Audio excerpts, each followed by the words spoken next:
very happy December and happy War Games weekend to everyone in our audience. I'm Steve with On the Ring Apron. And I'm Kia. The now leading Kia. We'll get more to that in a second here. But first of all, happy December to everybody. Hopefully doing one a little earlier in the day is going to keep our folks out in Europe and other places happy because they'll actually get to join us live, so hopefully you're able to make it. Also, we got football today, and her and I will not be on talking terms in about 4 hours, so, you know, we got to work with it. Roll Tide. Go Dogs. Yeah, so we got to get through that. But either way, up to our first NXT pay-per-view in a while, and the first NXT pay-per-view officially on the network and through Peacock that is under the new NXT 2.0 version of this, and they're immediately starting with, you know, the war between the old black and gold and the new 2.0. Yeah. So, you know, we definitely have a theme for this particular one. But we're hopefully going to, you know, have a good time. Only 5 matches on the card, as is standard for most NXT pay-per-views. They're no longer called takeovers anymore because they've already taken over. So at this point, they're now just called NXT and then whatever they want to call it. Yeah. But first of all, sporting a little bit of holiday swag here. We've got our ugly sweaters on here, so we're doing a little bit of free advertising for WWE Shop. This is Bianca Belair. You've got Shotzi Blackheart. Alyssa in the back's sporting her head of the table, Roman Reigns. Come on now, you already know. What else would you wear? Exactly, we already know. If you didn't know, now you do. Little shout out there. Because I'm hoping BFAB sees that. Please see that. But anyway, you know, you guys, you know, we're looking forward to it. But also, this is the final pay-per-view before the holidays, you know, because the next one's going to be day 1, which we will be live at. So, you know, maybe another live show. So we'll see. But I wanted to sport off some Christmas swag. We got a little Christmas coffee cups here and everything, so we feel like we're ready to go. But you ready to do this? Yes, I'm ready. I've been ready. Been born ready or something like that. As soon as I can get the thing to move. There we go. So, we've had a changing of the guard, as we pointed out earlier. Kia with a 9-point Survivor Series. For those of you who put her on Monday Night Raw, well, you picked right for her. You kind of did me dirty, so thanks a lot, guys. He in his feelings right now. He's okay. But the only reason I feel like I was put on Raw is because they needed to see me with some points. Thank you to those who chose for me to be part of that brand. Thank you very much. Raw winning Survivor Series officially 4-2. The only 2 wins coming from Nakamura's disqualification win and Roman Reigns winning the final match of the night. And then you also pick, so it technically tied us at 42, but then you pick up the 5-point bonus for picking Omos to win the Battle Royal. So by picking it correctly, Battle Royals are worth 5 points. So Kia actually jumping out to now a 5-point advantage. She went from 2 down to 5 up. So I got some work to do. But, you know, we're making it work as we go along. Still a couple of pay-per-views to go. I think we counted 5 if they have one somewhere in March. Yes. So, you know, a little bit of time for me still to do some work. But I've been ahead most of the way, but you led most of the way last year, and I caught up. So, you know, we'll see if it works in both directions. Yes. But let's open the pay-per-view with our first match. And this is one between 2 folks that have genuinely just not liked each other from the beginning. And now at this point, the greatest of stakes online. Cameron Grimes taking on Duke Hudson in what is now a hair versus hair match. Someone's getting their head shaved. So are you telling me that these two don't like each other? Because for me, I feel like that's very weird. Cameron Grimes likes everybody. So for him not to like Duke Hudson over here, there must be something wrong with Duke. Well, Duke has been insulting his intelligence the entire way. That coffee's clearly not kicked in yet. But the idea is that, you know, yeah, I mean, I got money too, and I know what I'm doing. But the difference is, though, is you're not smart enough to know how to handle your money. And he's bested Cameron in a number of situations, including in a game of poker, which is where he essentially has embarrassed Cameron the most. And now at this stage, they're ready to put it all on the line. When Cameron finally was able to get a 1-up on him, Duke ends up coming out with a pair of shears, cuts off part of Cameron's head, and now is declaring that on Sunday he's going to take the rest of it. Duke, so, I think you need to put your money where your mouth is. I don't feel like he would be the winner. Here's what I've noticed about Cameron Grimes. Cameron Grimes might look like the guy that's going to the moon. But at the same time, I feel like Cameron Grimes, he might look like he don't know what he's doing, but in actuality, I feel like he knows more than he's showing. And I feel like this man is a very smart man, hat, beard, and everything else. Just because you look like you come from suits and business ties and Wall Street and everything like that, and Cameron Grimes looks like he comes from what could be like the farm, that don't make a difference. Honestly, Duke is just he's new to this. He's new to this brand. That's fine. We're going to let him talk trash. Guess what? LA Knight did it, and guess who overcame LA Knight? This guy right here.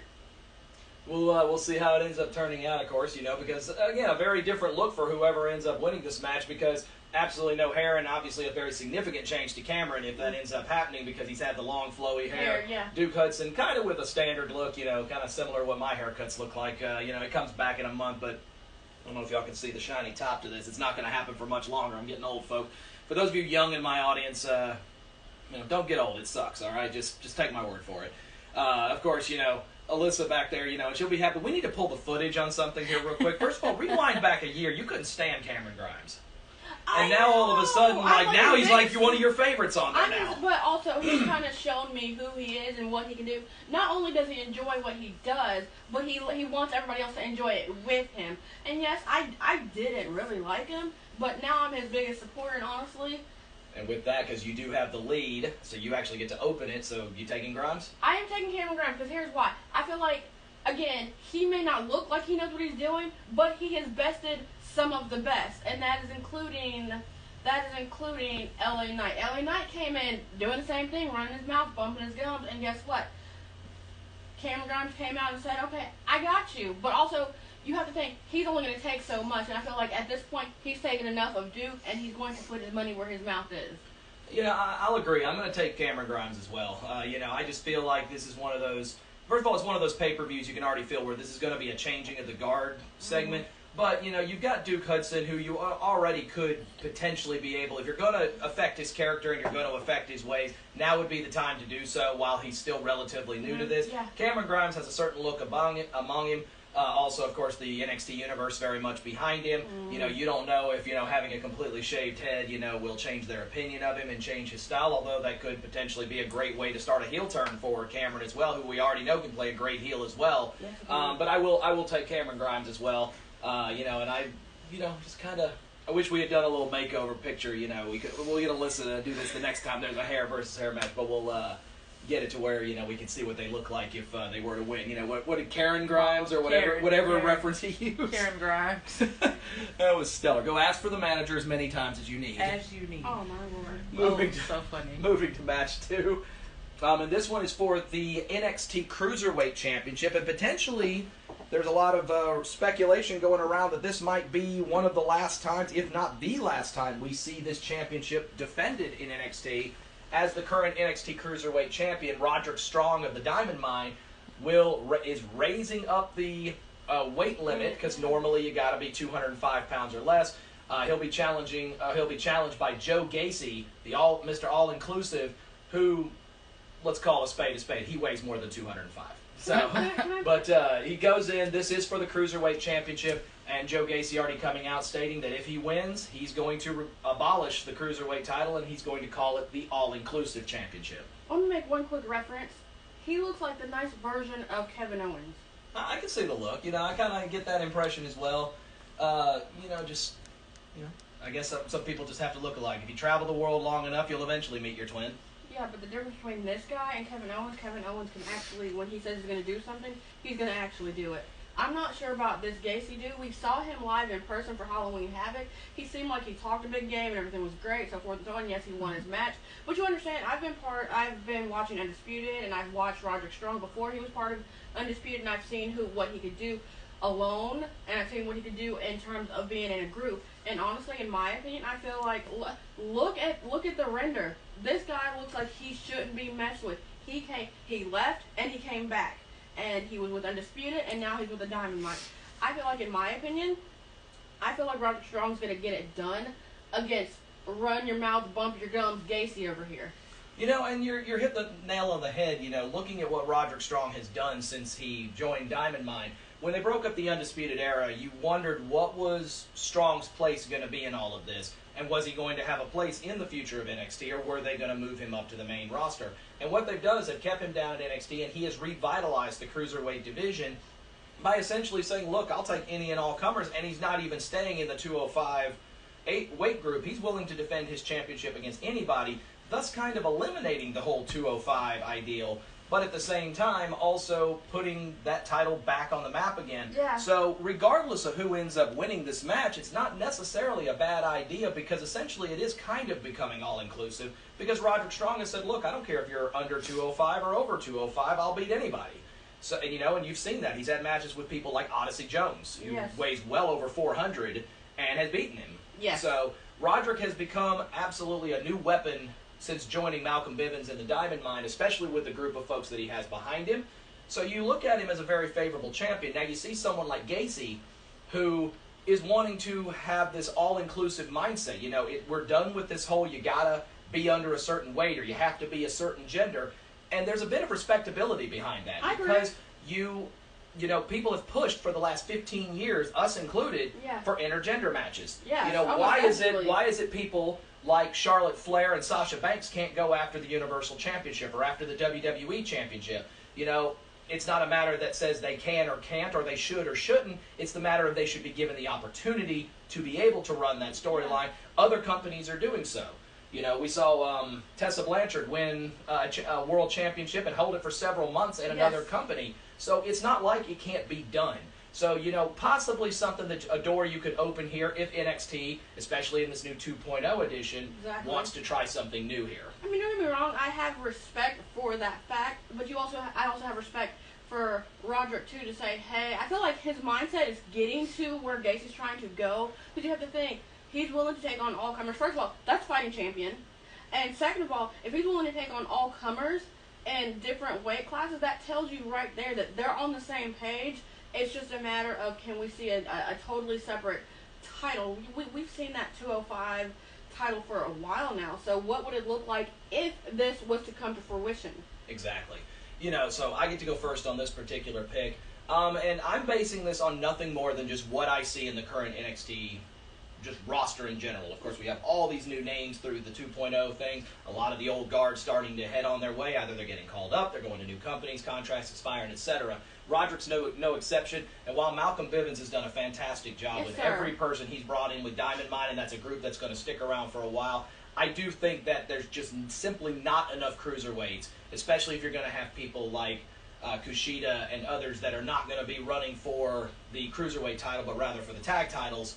I don't see the Cruiserweight Championship having enough contenders that it's going to make it a viable title. So I do like the idea of the all-inclusive. However, I am going to go with Roderick Strong to retain this title, but I think it's going to be Roderick that ultimately will kind of use Gacy's idea to make the 205 or the Cruiserweight title into something new. But I feel like Diamond Mine is the perfect place to be able to put it out there, not necessarily with Joe Gacy. So I like the idea of this title possibly going away and a new one being created in its place to replace the Cruiserweight. But I think it's going to be Roderick that's going to be the one that's going to kind of lead the charge. Gacy may win that new title from him eventually, but I like Roderick to retain.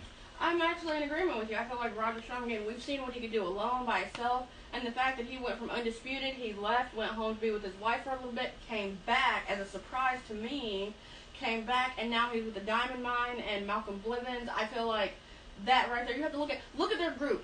You've got women, you've got a woman, you've got men, you've got big men, you've got small, you've got pretty much, you've got all sizes, and you've got different people in that group. And honestly, I feel like this idea that Gacy has is a respectable idea, but I feel like I could see Roderick executing it, and I feel like he could do it very well. So I'm taking Roderick Strong to retain. Nothing against Gacy, because I feel like at some point in the future he's going to get his chance at the title that he's sitting here hoping for.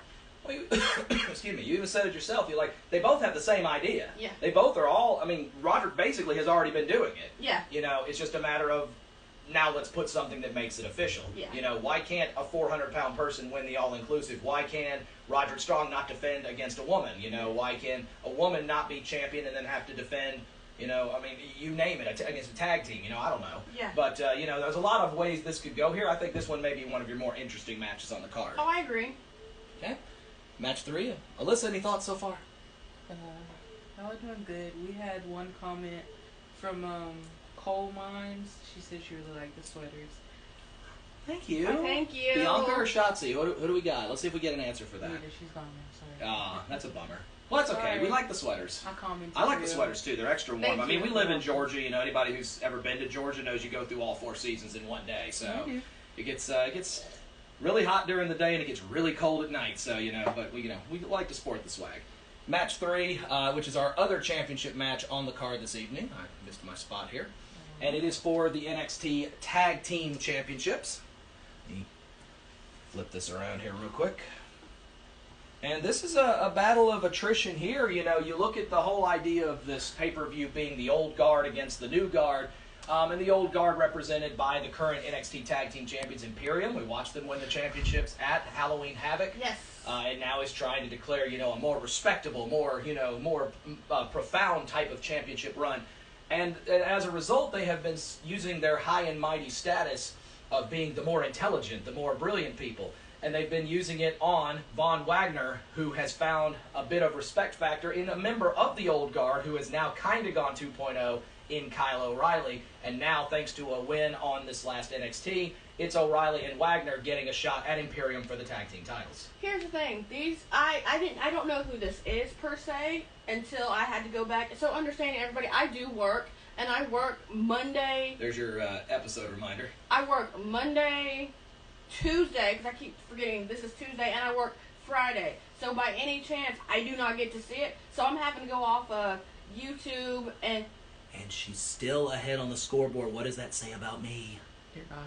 I still get Don't trust me if you're going to Vegas. I get to watch 10 minutes and, the rewinds or whatever. But again, Imperium, I love the fact that they're still upstanding, they're structured, they're disciplined, and they're doing this all without Walter, honestly. And the fact that you're doing this without Walter, it tells me that Walter did his job in, bringing you up, training you, having you kind of be his backup and security, and then also being able to do your own thing. Now they're being able to do that without Walter here.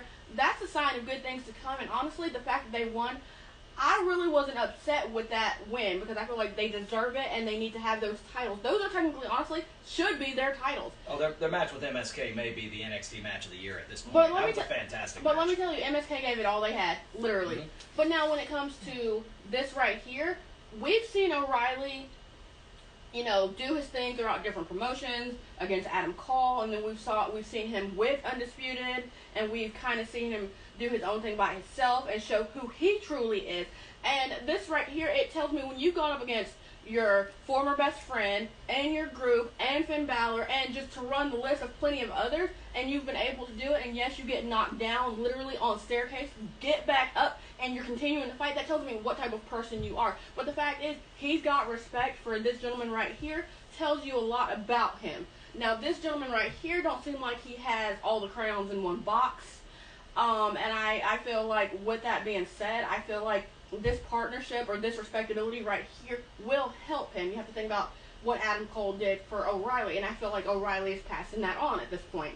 You see a team like O'Reilly and Wagner, and that's exactly what it's about. You go all the way back to the very first episode of 2.0 when it was O'Reilly supposed to be competing for the NXT Championship and was probably the favorite to win it too. Mm-hmm. He gets attacked. It's Wagner who comes out of nowhere to help him. As a result, Wagner ends up taking O'Reilly's place for that title match, doesn't win, but ultimately, gets that respectability from Kyle O'Reilly. Yeah. I hate it for O'Reilly because it just seemed like he was destined at the beginning of this year to be the NXT champion by this stage, and yet he hasn't done it and doesn't appear like he's going to be anytime soon because now you've got him competing in the tag team division. That's no slight against him, especially if they win, but it just seems like, O'Reilly just, something doesn't quite feel right about this, but I understand, you got to have at least one partner, that, you just stand up with, and he's found that in Von Wagner. Imperium, though, is a well-oiled machine, like you said earlier. This team knows each other. They've teamed together long enough. They've won championships in the UK. They've won championships. This is actually their second run here in NXT as champions. So, they know what they're doing here. Mm-hmm. And that may be the ultimate factor here because even though they have the power advantage, thanks to Wagner, the teamwork here can't be indistinguished here because you have to value how good you are with your partner, and the reality is, whether you like the team or not, Imperium just has been together longer, and that can make a world of difference. Let's move to our picks. Who you got? As much as I like Imperium and I like O'Reilly, and again, I've got to get to know the new guy. I'm not going to sit here and throw no shots. Technically, I kind of already did. I'm sorry, but understanding, I'm never going to go against O'Reilly. You have to think, even if he is by himself, I know what he can do. He is very mentally, physically, verbally, and emotionally strong to be able to do this. So my pick is going to be for O'Reilly and this gentleman right here. Nothing against Imperium. They're great. They're awesome. They're structured. But I'm never going to, it doesn't matter who's on the other side. I'm not going against O'Reilly. So you have a title change here. I do have a title change. Alrighty. I'm going the other way. I like the team that they're creating with O'Reilly and Wagner. But I just feel like the team is too new. They're too wet behind the ears at this point. O'Reilly, for all intents and purposes, has been to be the person carrying the thing. And as much as I would love to see O'Reilly, title belt, rock guitar, and everything else coming back out to the ring, and that might still happen, with his Axe's theme now, that would absolutely be fantastic. But you put the title on Imperium. You gave them that fantastic match. Honestly, a match of the year candidate with MSK at Halloween Havoc. I just feel like you're doing them a disservice by having them be a carryover. You okay? Yeah. Okay. You don't have to put me on the spot when I burp. Damn. A carryover. You're doing something with a carryover champion. And just Imperium doesn't seem like it would be a team that you would want to use as a placeholder. Why not give them a great match against MSK if you were going to do that? Let MSK lose to this group here if that's how this was going to go down. True. Okay. I just don't see it happening that way. I feel like the teamwork here is going to be a little too much. Maybe Wagner's inexperience might end up being the difference. I like Imperium to retain. Yeah. Plus, I got to make up a point somewhere, so I need to do something. But you also understand that O'Reilly and Wagner, there's been a lot of tag teams who have been wet behind the ears, who have gone and who have done their due diligence. Yeah, MSK, New Day. I would say the Usos, but I feel like the Usos in this opinion would be more like Imperium. They know each other and they've been together. But in this opinion, I feel like sometime in that future, they will get the chance. And I'm hoping to see this deal. But you also understand New Day and the Usos and everybody else, they had to be tag teams too. And look what happened. Each and every member of the New Day, technically minus King Woods, has gotten that title shot. So I feel like King of the Ring's not a bad secondary if you can't win the world title. But I feel like in the future, O'Reilly's going to get his chance again. That's where I'm going with this. Gotcha. All right, well, that takes care of the two title matches for this particular pay-per-view, which now moves us into our two War Games matches. And we will begin with what we believe will be the co-main event, although they may very well open the show with this, and that is the women's Yes, ma'am. War Games match. For those of you who have never watched War Games before, just a very brief overview. One person from each team starts in the ring every 5 minutes. Someone from the team with War Games advantage gets to bring a person in the ring, so then it's 2-on-1. The other team 5 minutes later gets to even it. Then it's 3-on-2, etc., until everyone's in the ring. Once all 8 people are in the double ring steel cage, then the match officially begins. No disqualifications, no countout. Your team forfeits if you leave the cage. Yes. And first pinfall or submission wins War Games. So we look at the team here, Team Black and Gold, although I don't really think this one kind of fits that mold per se. And here, go ahead.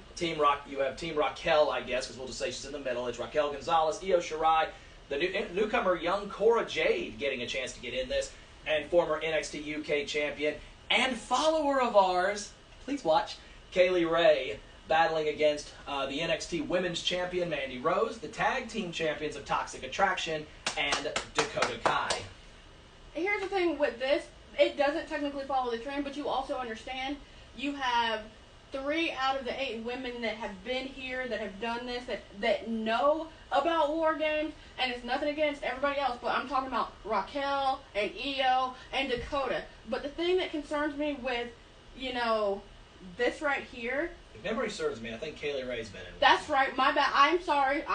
She has been in one. So 4 out of the 8 have been in War Games. So you have to think they already know. Their mindset is set for what's about to happen. Nothing against anybody else, but we've seen Raquel and Io, the last War Games, they were against each other. So now it's interesting to see them on the same team.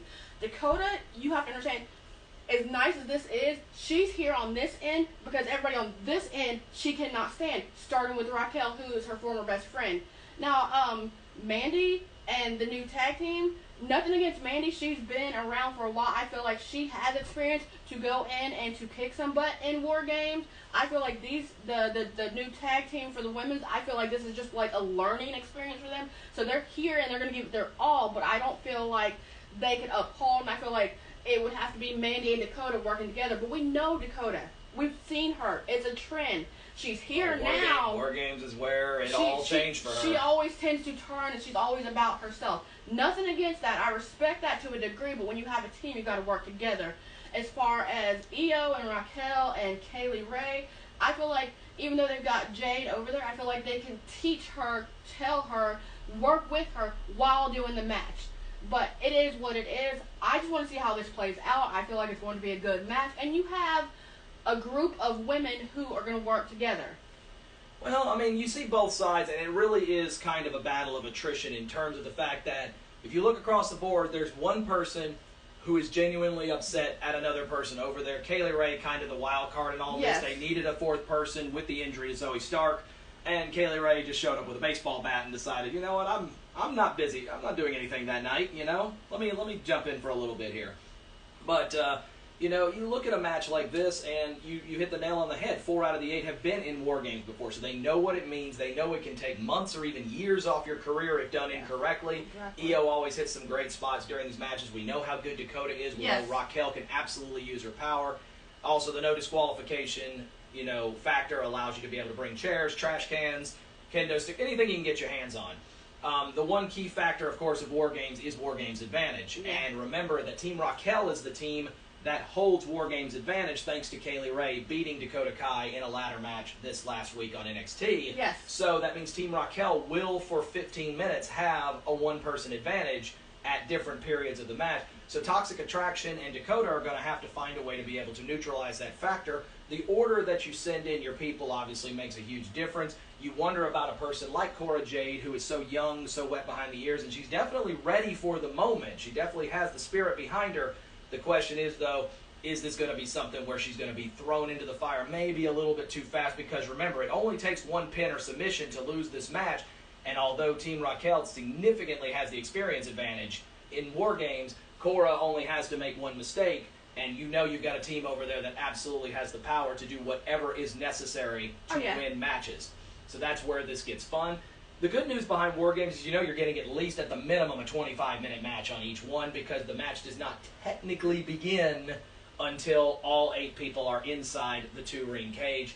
I get to go first on this one, and I got to go Team Raquel simply because there's too much experience there. That's what I was thinking. You look at War Games, you look at what it brings. We've seen Raquel almost go out and dominate by herself. Oh, yes. And you look at people from Mandy's team, and you don't have the experience there yet. Because Mandy Rose, yes, she has been a main roster competitor for years, so from an overall wrestling experience, She's ready. That's not a problem. And of course, holding the gold absolutely makes it even more significant. But she's never been in a match like this before. This is a completely different animal than she's faced. Obviously, Toxic Attraction has not been in a match like this either, and their tag team titles aren't going to mean very much in this particular match. I really feel like it's just going to be a matter of this team needing to protect Cora Jade. It's not because Cora can't hit her spots, and it's not because she's not a good wrestler, but because she's the one person on this team who has not been in this before. She's going to be the one that you have to make sure you protect her. So the question is, very carefully, when do you send her out there? Do you send her out there early knowing she's going to be tired, or do you hold her until the end, to try to do damage, but understanding that if these 3 start falling down, it might be up to Cora to have to save you. Simply put, it's just an experience factor, and also you can't question Raquel's power here. Of all the 8 ladies that are in this match, she has that strength factor. It makes the difference, especially in War Games. I like Team Raquel. I would agree with you, but I'm going to say, here's why I would agree. You have to understand, Raquel, Io, and Kaylee Ray have that advantage that Cora Jade does not have. I feel like, honestly, if they are smart, and I feel like I'm not saying the other side's not, I just feel like they're going to game plan, because they already know it's coming, they know it's about to happen.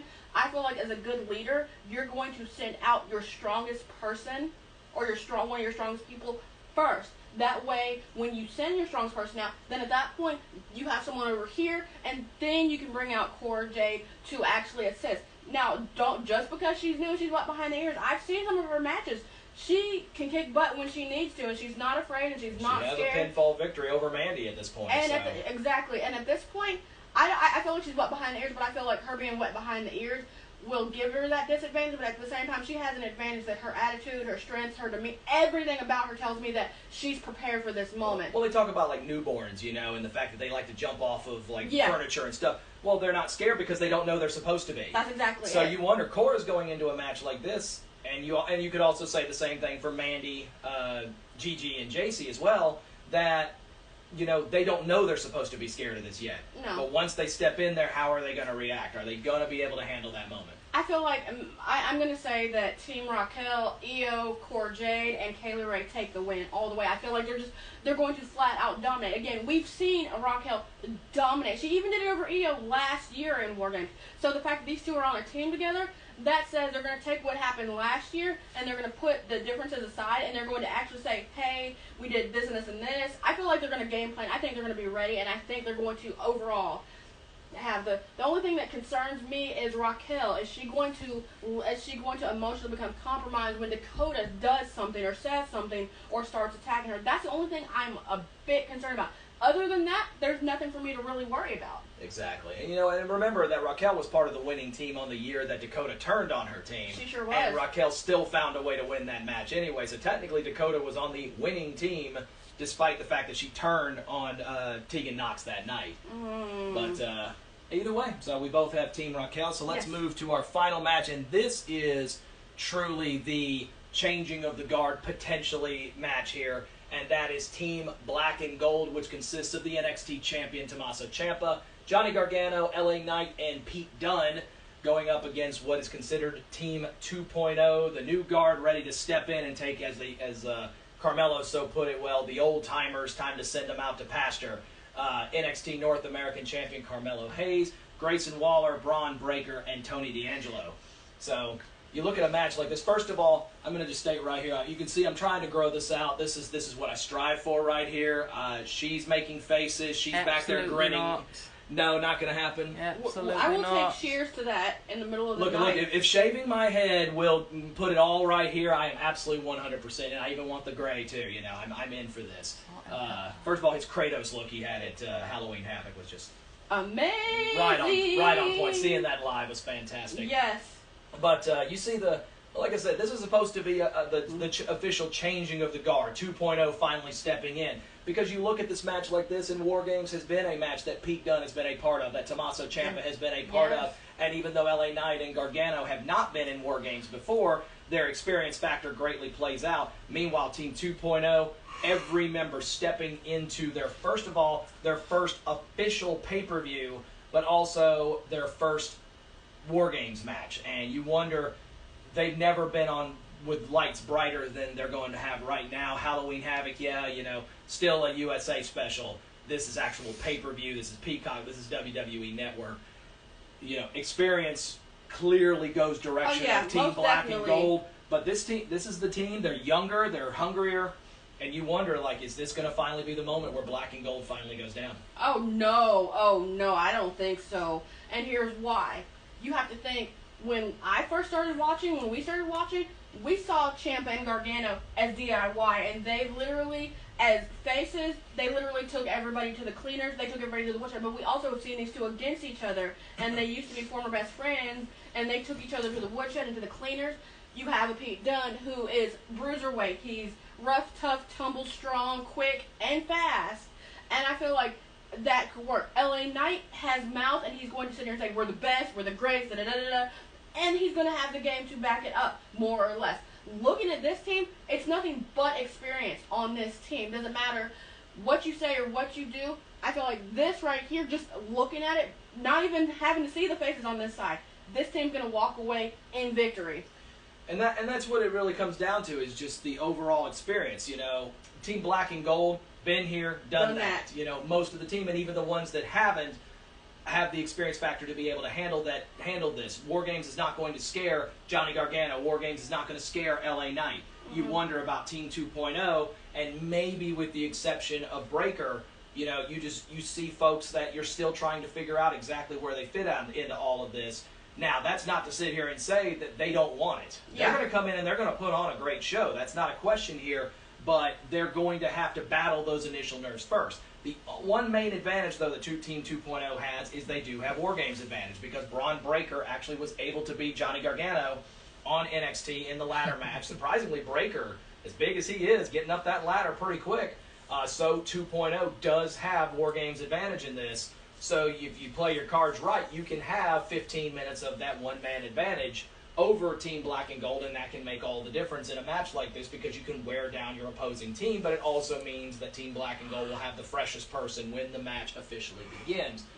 You know, you have the power factor in a person like Bron Breakker. You definitely have the mouth and the swag with Grayson Waller and with Carmelo Hayes. Hayes definitely already anointing himself as the absolute future. And in my opinion, if Breakker isn't the one to do it, I could definitely see Hayes being the first person to be NXT champion from the new 2.0.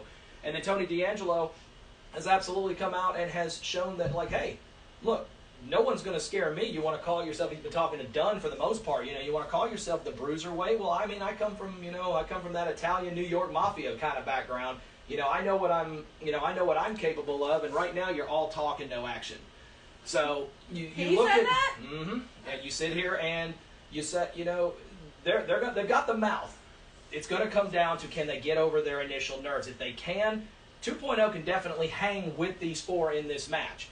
If nerves hit even one of them, though, because it only takes that 1 weak link in War Games to lose this one. The problem is, though, I just don't know which one of those four is going to be the weak link because all four of them have proven since they've gotten here they have the game to back it up. We know what Team Black and Gold can do, so it simply just comes down to if they get over their nerves, they've got a shot. They also can, you know, smartly use that one-man advantage. If the nerves kick in, though, and one person just doesn't have it that night, they're in trouble, and Black and Gold can run right through them despite just based on the fact that they're experienced and they know what they're doing. We've seen Ciampa jump off the top through tables and everything else. We know he'll do what needs to be done. And so will Johnny. Johnny has done some hella crazy stuff. For him to be a guy of his size, you know, and let's just go ahead and jump the fourth wall here. You know, we also, it's no mystery of Gargano's current contract status right now. This may be it for him. So, and if Gargano's going to go out, you know he's going out with something special. He's already been on his social media saying, my ring gear is easily the best I've ever had. And he's not giving out any surprises or any previews, but he says, you're going to like it. If he's going out with a flurry. Oh, he's going out with a bang. So we'll see how it all turns out. Final pick, who you got? I have Team Black and Gold, the OGs, the originals, you know. So, going back to a point real quick, you said to the person who ran his mouth. D'Angelo? This dude right here, he's the weak link. Running your mouth and bumping your gums, that was a challenge for Pete Dunne to kick your teeth all the way down your throat. That is a challenge that he will gladly take. And the fact that you had the cojones to say something like that, I wish he would. I feel like alone Pete Dunne is going to take him to the cleaners. That's it. This is one of those matches where I wish that Vegas. So before I go, so officially you're taking Black and Gold. Okay. You know, this is one of those matches where I wish Vegas had odds because you know that this wouldn't be just a straight 1-1 or a 2-1. This would be like a 5-1, you know, potential, you know, advantage to Black and Gold. You know, because every single thing minus the War Games advantage favors Black and Gold. You know, you look at them, they've got the gold, they've got the chops, they've got the history, they've got the credentials to be able to do it. But this is now 2.0. If you want to build up these new names and to rebuild your brand, you need to build up some names. And the same reason you've done it already with Toxic Attraction, you've already done it with people like Cora Jade, who's already starting to move in. Your women's division is perfectly fine.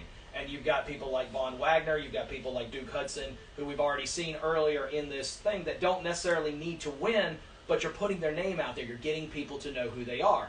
And let's call it what it is. This may be a new name and a new look, but that's the way NXT has been the entire way. You know, Sasha Banks originally made her debut as Mercedes Varnado and didn't win a lot of matches when she first got into NXT. Becky Lynch didn't win a ton of matches. Yeah. They had to work their way up and eventually became the names they are. Yeah. It's still no different. These are names that are going to be huge names. One of them already getting gold on his shoulder already.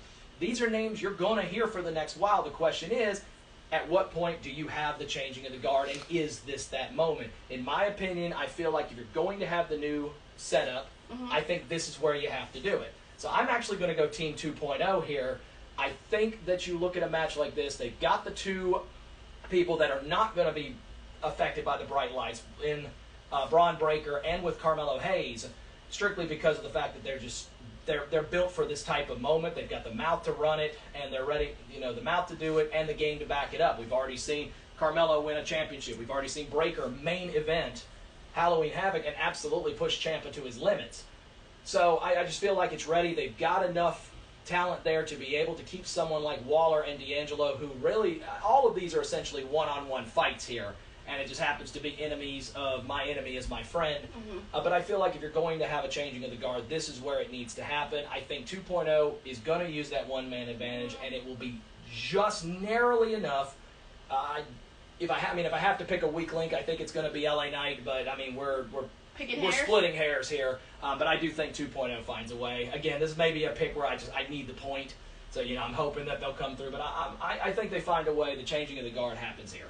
I feel like the 2.0, that's great and all, but I feel like the OGs, they're going to build them up to be like the best they can be, but I also feel like they're going to give them a run for their money when they knock them down too. So I don't feel like the changing of the guard is going to happen here. But that's one fun thing. War Games is easily probably my favorite NXT pay-per-view of the year, just because, first of all, being a guy who was raised on WCW, going back before the Monday Night Wars, I enjoyed War Games. I'm so glad NXT brought it back. So, this is going to be fun to watch, and, a lot of new names out there, but you know what? The new names eventually become the names you root for. You hear the crowd starting to get behind folks like Breaker, behind folks like Hayes, behind Toxic Attraction. Yeah. It's working. You just have to give it time, because you look at names like, Ciampa wasn't always the biggest name. Hell, Ciampa was released when he first got here and had to work his way back. You look at folks like Drew McIntyre, who had to run his way back through NXT. And then, of course, we've mentioned Becky Lynch, Sasha Banks, Charlotte, all going through NXT as well. They weren't always the biggest names right from the get-go. They had to work their way up. That's Team true. 2.0 not doing anything any different. But that wraps things up. Hopefully we got a lot of them right. Obviously we didn't both get them all right, but we'll see how we do. With this, we believe, being our last pay-per-view beforehand, taking a second from everyone at On the Ring Apron, myself, Kia, Alyssa working the camera and the computer back there, we want to wish you all happy holidays, Merry Christmas, Happy Kwanzaa, Hanukkah. Happy Hanukkah, whatever holiday you celebrate, make sure it's a great one this year. We've all been through a lot these last 2 years. So enjoy War Games, and most of all, enjoy the time with, time off from work, enjoy time with family, with friends. Make sure you smile, make sure you're happy, and understand our messages are always open. We love to talk to you guys, so if anybody wants to talk to us, we're more than willing. But happy holidays, Merry Christmas, all the other fun, etc. for the holidays. We'll let Kia take us home, but y'all stay safe. Love you, enjoy War Games, and I'll see you later. Hopefully, if I'm not working. Peace out.